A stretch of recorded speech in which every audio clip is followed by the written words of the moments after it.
Electrical, plumbing, sanitary, home appliances, lighting എന്നിവയ്ക്കെല്ലാം attractive EMI ഓഫറിൽ 0% ഇൻട്രസ്റ്റോടുകൂടി നിങ്ങൾക്ക് ലഭിക്കുന്നതാണ്.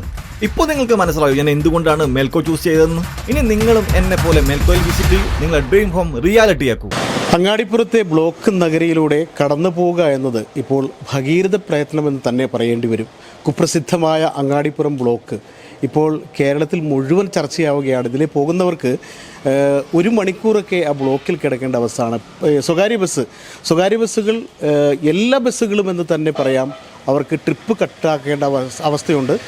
നമ്മോടൊപ്പം ബസ് ഉടമസ്ഥ സംഘത്തിൻ്റെ, അതായത് private bus operators association Perinthalmanna unit ഭാരവാഹികൾ നമ്മോടൊപ്പമുണ്ട്. ഈ ബസ്സുകൾ ഓട്ടം നിർത്തിവെക്കേണ്ട അവസ്ഥ വന്നാൽ നിങ്ങൾക്ക് വൻ നഷ്ടമാണ് ഉണ്ടാകുന്നത്. ഇത് അടുത്ത കാലത്തെങ്ങും ഈ ബ്ലോക്ക് പരിഹരിക്കപ്പെടുമെന്ന് പ്രതീക്ഷയുമില്ല. ഇനി എന്താണ് നിങ്ങളുടെ അടുത്ത ഘട്ടത്തിൽ നിങ്ങൾ അധികൃതർക്കുള്ള പ്രതിഷേധത്തിൻ്റെ ഭാഗമായി ചെയ്യാൻ പോകുന്നത്? ഞങ്ങൾ പലതവണയായി ഇവിടെ ബന്ധപ്പെട്ട എല്ലാ ഉത്തരവാദപ്പെട്ട ഉദ്യോഗസ്ഥന്മാർക്കും ഡിപ്പാർട്ട്മെൻറ്റിലെ എല്ലാ ആളുകൾക്കും ഞങ്ങൾ ഈ പരാതി നൽകിയിട്ടുണ്ട്.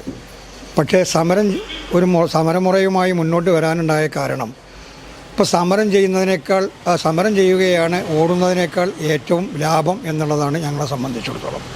ബസ് ഉടമകളെ സംബന്ധിച്ചും ബസ് ജീവനക്കാരെ സംബന്ധിച്ചും വിദ്യാർത്ഥികളെ സംബന്ധിച്ചും യാത്രക്കാരെ സംബന്ധിച്ചും വ്യാപാരികളെ സംബന്ധിച്ചും ഏറ്റവും പ്രയാസം അനുഭവിക്കുന്ന ഒരു നിലപാടാണ് അങ്ങാടിപ്പുറം ഗതാഗതക്കുരുക്ക് മേൽപ്പാലത്തിലൂടെ കടന്നു പോകാൻ കഴിയാത്തത്. ആയതുകൊണ്ട് ഇതിനൊരു പരിഹാര മാർഗം വേണമെന്നാവശ്യപ്പെട്ട് പലതവണ മുറവിളി കൂട്ടിയെങ്കിലും അതിനൊരു പരിഹാരം ഇതുവരെ കാണാത്തതിൻ്റെ പേരിൽ ഈ വരുന്ന 26-ാം തീയതി മുതൽ അനിശ്ചിതകാല സമരവുമായി മുന്നോട്ട് പോകാനാണ് പെരിന്തൽമണ്ണ യൂണിറ്റിൻ്റെ കീഴിലുള്ള ആഭിമുഖ്യത്തിൽ പെരിന്തൽമണ്ണ വഴി അങ്ങാടിപ്പുറം വഴി പോകുന്ന എല്ലാ സ്വകാര്യ ബസ്സുകളും നിർത്തിവെക്കാനാണ് ഞങ്ങളുടെ തീരുമാനം. അല്ല, ഇത് ഇപ്പോൾ ഈ സമരം കൊണ്ട് ഇതിപ്പോൾ എന്തെങ്കിലും ഒരു പരിഹാരം ഉണ്ടാകട്ടെ. എന്ത് പരിഹാരമാണ് നിങ്ങൾക്ക് നിർദ്ദേശിക്കാനുള്ളത്? ഞങ്ങൾക്ക് ഇപ്പോൾ താൽക്കാലികമായി ഞങ്ങൾക്ക് പരിഹാരം പറയാനുള്ളത് ബൈപ്പാസ് അവിടെ വരുമെന്നുള്ള ഒരു നിലപാടും ഒന്നും ഞങ്ങൾക്ക് പറയാൻ കഴിയില്ല.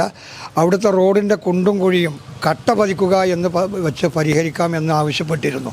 പക്ഷേ ഒരു പ്രവൃത്തിയും അവിടെ നടന്നു കാണുന്നില്ല. ജനങ്ങളെ ബുദ്ധിമുട്ടിച്ച് ഓരോ ബസ്സുകളും 2-4 ട്രിപ്പുകൾ നഷ്ടപ്പെട്ട് ജീവനക്കാരെ കിട്ടാത്ത ഒരവസ്ഥയിലാണ് ഇന്നവിടെ അനുഭവപ്പെടുന്നത്. അതുകൊണ്ട് സാമ്പത്തികമായും ശാരീരികമായും മാനസികമായും എല്ലാവർക്കും പ്രയാസം അനുഭവിക്കുന്നത് കൊണ്ട് ഇനി ഒരിക്കലും ഇത് നീട്ടിക്കൊണ്ടുപോകാൻ സാധിക്കാത്തതിൻ്റെ പേരിലാണ് 26-ാം തീയതി മുതൽ അനിശ്ചിതകാല സമരവുമായി മുന്നോട്ട് പോകുമെന്ന് ഞങ്ങൾ അറിയിക്കാനുള്ളത്. യൂണിറ്റ് സെക്രട്ടറി മുഹമ്മദ് അലി ഹാജി വളരെ വ്യക്തമായ ഭാഷയിൽ അദ്ദേഹം മുന്നറിയിപ്പ് നൽകുകയാണ് അധികൃതർക്ക്. അതായത് 26-ാം തീയതി മുതൽ ബസ്സുകൾ അങ്ങാടിപ്പുറം വഴി പോകുന്ന സ്വകാര്യ ബസ്സുകൾ ഓട്ടം നിർത്തിവെക്കും. ബസ് ഓടുന്നതിനേക്കാളും നല്ലത് സമരം ചെയ്യുന്നതാണ് അദ്ദേഹം പറയുന്നത്. അദ്ദേഹത്തോടൊപ്പം ഈ യൂണിറ്റിൻ്റെ ഭാരവാഹികൾ നമ്മോടൊപ്പമുണ്ട്. പ്രസിഡന്റ്, അതായത് ഇതിപ്പോൾ കാലം കുറയായി. ഇനിയിപ്പോൾ കഴിഞ്ഞ ദിവസം മഞ്ഞളാംകുഴി അലി MLA ഞങ്ങളോട് പറഞ്ഞിരുന്നു അവിടെ കട്ട വിരിക്കുകയാണ്, ഇനി ഒരു ഓട്ടയടയ്ക്കലല്ല എന്ന് പറഞ്ഞു. പക്ഷേ കട്ട വിരിക്കൽ എന്ന് പറഞ്ഞാൽ എത്ര കാലം നീണ്ടുപോകും. അതുപോലെ അവിടെയുള്ള കുഴിയടയ്ക്കലൊക്കെ എത്രയും പെട്ടെന്ന് ചെയ്യേണ്ടതാണ്. ഇത് ചെയ്യാത്തതാണ് നിങ്ങൾക്കും എല്ലാ യാത്രക്കാർക്കും പ്രശ്നമാവുന്നത്. ഇതിനൊരു പെട്ടെന്നൊരു പരിഹാരം ഉണ്ടാകേണ്ടതല്ലേ? പെട്ടെന്ന് പരിഹാരം എന്ന് പറഞ്ഞാൽ ഞങ്ങൾ പലതവണ നിരന്തരം ഈ മേൽപ്പാലം വന്ന ആ കാലം മുതൽ അതിൻ്റെ മുമ്പും ഞങ്ങൾ ഒരു മാനത്തുമംഗലം പിന്നെ ഒരോടം പാലം ബൈപ്പാസ് വേണമെന്ന് എത്രയോ കാലങ്ങളായിട്ട് എല്ലാ പൊതുജനങ്ങളും പ്രത്യേകിച്ച് ബസ് ഓണർമാരും നിരന്തരം മുറവിളി കൂട്ടിക്കൊണ്ടിരുന്നതാണ്. പക്ഷേ എങ്കിലും ഇപ്പോഴും അതിനെ സംബന്ധിച്ച് മേലധികാരികളോ അല്ലെങ്കിൽ ഭരണാധികാരികളോ ഉദ്യോഗവർഗങ്ങളോ ഒന്നും അതിനെ സംബന്ധിച്ച് ഒരു ശക്തമായൊരു നിലപാടിലേക്ക് എത്തിയിട്ടില്ല എന്നാണ് ഞങ്ങൾക്ക് മനസ്സിലാക്കാൻ കഴിയുന്നത്. അതുകൊണ്ട് ഈ ഒരു പുതിയ ഒരു ബൈപ്പാസിന് എത്രയും അടിയന്തരമായി ഒരു പരിഹാരം കാണണം. ഇത് ഈ പ്രദേശത്ത് എല്ലാ കാലങ്ങളിലും ചില ജനങ്ങളിൽ നിന്നുള്ളൊരു അഭിപ്രായം, ഇവിടെ ഒരു പ്രാവശ്യം ഭരണത്തിലിരിക്കുന്ന സമയത്ത് അവിടെ MLA ഉണ്ടാവില്ല, MLA ഉള്ള സമയത്ത് ഭരണം ഉണ്ടാവില്ല. ഇങ്ങനെ ഇവർ പരസ്പരം പഴി ചാരിക്കൊണ്ട് ഇരിക്കുകയാണ്. അതിനെല്ലാം ബലിയാടാകുന്നത് സാധാരണക്കാരായ പൊതുജനങ്ങളും ഞങ്ങൾ ബസ് ഓണർമാരും. അതിന് ഈ എല്ലാ വിഭാഗങ്ങളും സംയുക്തമായിട്ട് ഇതിനൊരു ശാശ്വത പരിഹാരം കാണണമെന്നാണ് ഞങ്ങൾക്ക് അഭ്യർത്ഥിക്കാനുള്ളത്. ഒരോടം പാലം മാനത്തുമംഗലം ബൈപ്പാസ് എന്നത് വർഷങ്ങളായി ഈ നാട്ടുകാരുടെ സ്വപ്ന പദ്ധതിയാണ്. VS അച്യുതാനന്ദൻ മുഖ്യമന്ത്രിയായിരിക്കുന്ന കാലത്ത് ഇവിടെ MLA ആയിരുന്ന V ശശികുമാറിൻ്റെ ശ്രമഫലമായി 10 കോടി രൂപ അതിനുവേണ്ടി അനുവദിച്ചതാണ്. അതിൻ്റെ പ്രാരംഭ നടപടികൾ നടന്നു, സർവേ നടത്തി, സർവേ കല്ല് സ്ഥാപിച്ചു. ഈ രേഖകളെല്ലാം വില്ലേജ് ഓഫീസിലുണ്ടെന്നാണ് നമുക്കറിയാൻ കഴിയുന്നത്. ഇത് കഴിഞ്ഞ ദിവസം മഞ്ഞളാംകുഴി MLA പറഞ്ഞത് 250 കോടി രൂപ ചെലവ് വരുന്ന ബൃഹത് പദ്ധതിയാണ്. ഇത് ഭരണം മാറിയാൽ UDF ഭരണത്തിൽ വന്നാൽ ഇത് നടപ്പാക്കുമെന്ന് അദ്ദേഹം പറയുന്നു.